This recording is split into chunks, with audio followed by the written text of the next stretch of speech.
अस्सलाम वालेकुम students, class 10th, क्या हाल हैं आप लोगों के। Chapter number 10 acids, basis and salts and today's topic is ionic product of water. और इस टॉपिक के जो टेक्सचुअल पॉइंट्स हैं जिनको आज के लेक्चर में हमने जस्टिफाई करना है, ज़रा उनको देख लेते हैं। Ionic product of water, representation, mathematical expression, temperature dependence and importance of KW। ये वो पॉइंट्स हैं स्टूडेंट्स जिनको इस लेक्चर में हमने जस्टिफाई करना है। So let's start. Ionic product of water.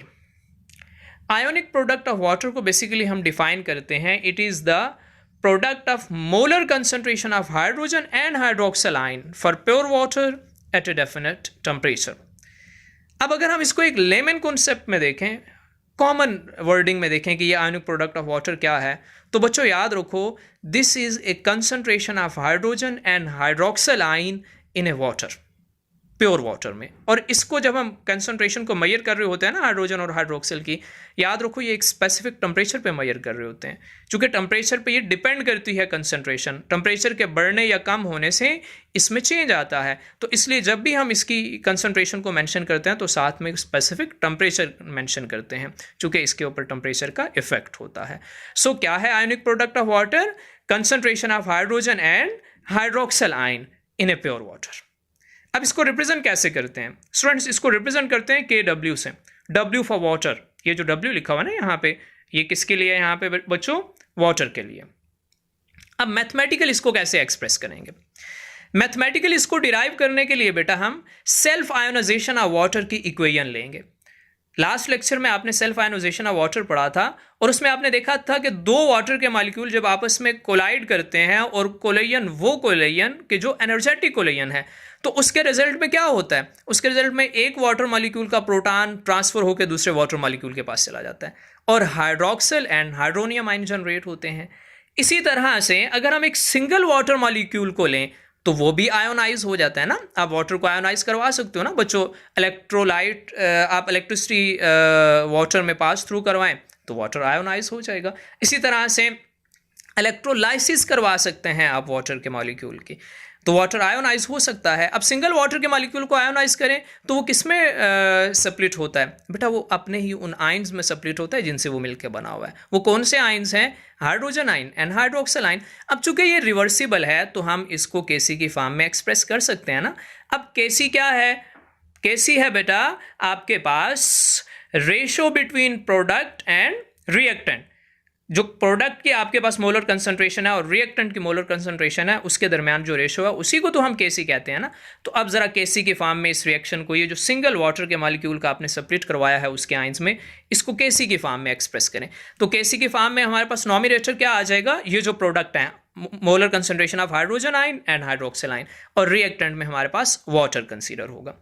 अब अगर हम इसको, ये जो आपने आयोनाइजेशन करवाई है ये वाटर के मॉलिक्यूल की, इसको अगर हम रूम टेम्परेचर पे देखें बेटा, तो रूम टेम्परेचर में 6 बिलियन में से कोई एक या दो ऐसे मॉलिक्यूल्स हैं होंगे जो आयोनाइजेशन के प्रोसेस से गुजरते हैं बेटा, जिनमें आयोनाइजेशन होती है। वैसे कोलाइड तो बहुत सारे कर रहे होते हैं, सारे मॉलिक्यूल एक दूसरे से कोलाइड कर रहे होते हैं, मगर बिलियंस में से कोई एक ऐसा मॉलिक्यूल होता है जो दूसरे के साथ एनर्जेटिक कोलिजन के थ्रू स्ट्राइक करता है और आयोनाइजेशन उसमें पॉसिबल होती है, प्रोटॉन ट्रांसफर होता है।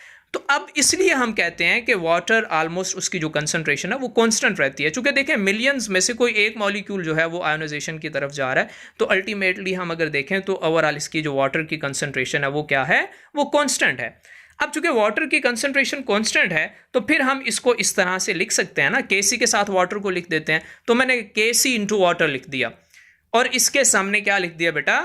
The molar concentration of hydrogen and hydroxyl ion. अब Kc into water basically equal होता है KW के। ये जो हमने सारा प्रोसीजर किया है ना, जिसमें Kc इंटू वाटर लिखा है, ये हमने KW डिराइव करने के लिए ही लिखा है। ये इक्वल होता है KW के। और ये क्या है KW? याद आ रहा है KW? अभी लेक्चर के स्टार्ट में हमने पढ़ा था, it is a ionic product of water. Ionic product of water हमारे पास आ गया बेटा, यहां से जस्टिफाई हो गया। Kc into water is equal to KW, ionic product of water. So अब हम Kc इंटू वाटर की जगह KW लिखेंगे और इस इक्वेशन को यहाँ पे मेंशन करेंगे। ये अब हमारे पास आयोनिक प्रोडक्ट ऑफ वाटर की इक्वेशन मेंशन हो गई है।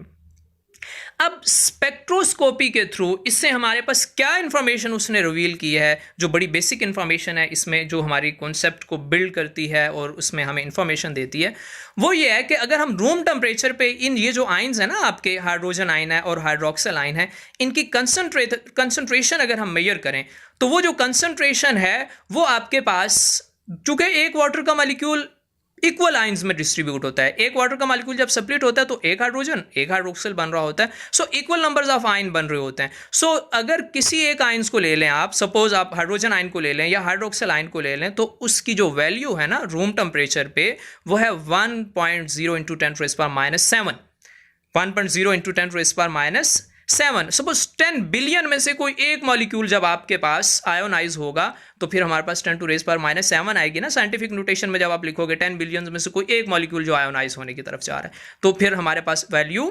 10⁻⁻7 आएगी। इसी तरह से चूंकि वाटर के मॉलिक्यूल इक्वल है तो ये जो वैल्यू है ये जस्ट हाइड्रोजन के लिए नहीं है बल्कि हाइड्रोक्सिल के लिए भी है। दोनों आयन की कंसंट्रेशन यही है, I mean 1.0 इंटू 10⁻⁻7। और अगर इन दोनों आयन्स को मर्ज कर दिया जाए, ऐड कर दिया जाए, तो फिर क्या इनकी वैल्यू बनेगी आयनिक प्रोडक्ट ऑफ वाटर की। अगर दोनों को हम ऐड कर दें बेटा, इनका प्रोडक्ट मेंशन कर दें, तो फिर इनकी वैल्यू आपके पास बनेगी 1.0 इंटू 10⁻⁻14। सो ये आपके पास दोनों जो आयनिक प्रोडक्ट है ना प्योर वाटर का रूम टेम्परेचर पे, इसकी वैल्यू हमारे पास आ जाएगी। ठीक है, अब हमने इसका प्रोडक्ट फाइंड किया है, हाइड्रोजन आइन एंड हाइड्रोक्सिल आइन। हाइड्रोजन आइन की वैल्यू क्या थी 1.0 इंटू 10⁻⁷ और इंटू हाइड्रोक्सिल आइन 1.0 इंटू 10⁻⁷। तो अब आपने जब प्रोडक्ट फाइंड किया तो प्रोडक्ट का आंसर आपके पास क्या आ रहा है 1.0 इंटू 10⁻⁻14, और ये रूम टेम्परेचर पे है। अगर टेम्परेचर आप चेंज करेंगे तो इस वैल्यू में चेंज आएगा। अब टेम्परेचर डिपेंडेंस, तो यही बात हम यहाँ पे अभी जो पहले डिस्कस कर रहे थे उसको ज़्यादा जस्टिफाई कर लेते हैं यहाँ पे रीज़न से। बेटा याद रखो, जब आप टेम्परेचर बढ़ाते हो ना तो टेम्परेचर के बढ़ने से एनर्जेटिक कोलिशंस बढ़ जाती हैं, और जब एनर्जेटिक कोलिशंस बढ़ती हैं तो उनकी वजह से ये जो आपके पास आयोनाइजेशन ऑफ वाटर है ना ये इंक्रीज़ हो जाती है। आयोनाइजेशन ऑफ वाटर का जब प्रोसेस इंक्रीज़ होता है तो अब आपके पास जो KW है वो भी इंक्रीज हो जाता है, प्रोडक्ट ऑफ KW इंक्रीज हो जाता है ना बेटा।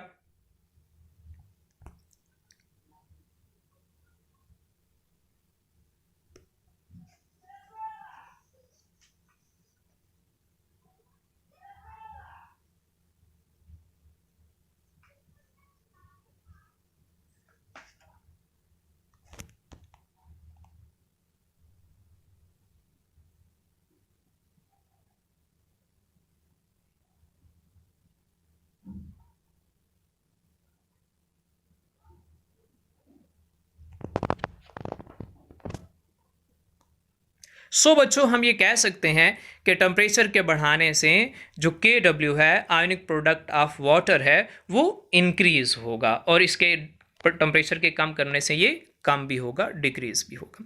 अब KW की इंपॉर्टेंस क्या है, इसकी क्या एप्लीकेशन है हमारे पास। तो बच्चों याद रखो, किसी भी सॉल्यूशन को जब हम क्लासीफाई कर रहे होते हैं ना कि ये एसिडिक है या बेसिक है या न्यूट्रल है, तो तब हम इसी से हेल्प लेके इसको क्लासीफाई कर रहे होते हैं। यही हमें बताता है कि ये इसकी एसिडिटी है क्या है, या बेसिसिटी क्या है, या ये न्यूट्रल बिहेवियर शो कर रहा है, तो इसी से हम शो करते हैं। लेट्स सपोज किस तरह से हम उसको क्लासीफाई करते हैं। तो बेटा अगर किसी भी सॉल्यूशन में हाइड्रोजन आयन ग्रेटर हो 1.0 इंटू 10⁻⁷ से, तो हम उस सॉल्यूशन को क्लासीफाई करते हैं कि ये एसिडिक है।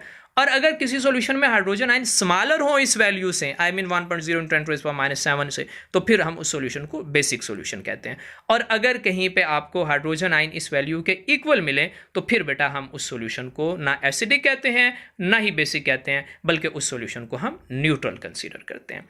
अब इस टॉपिक से रिलेटेड जो हमारे पास आज के क्वेश्चंस हैं, पहला question define ionic product of water, give its strength और वैल्यू।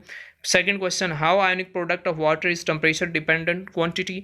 थर्ड है give the importance of ionic product of water. Fourth है classify the following solution as acidic, basic और न्यूट्रल। ये वो जो वैल्यू हमें गिवन है उसी को हमने इसके साथ कंपेयर करना है, रिलेट करना है और अपने आंसर को जस्टिफाई करना है।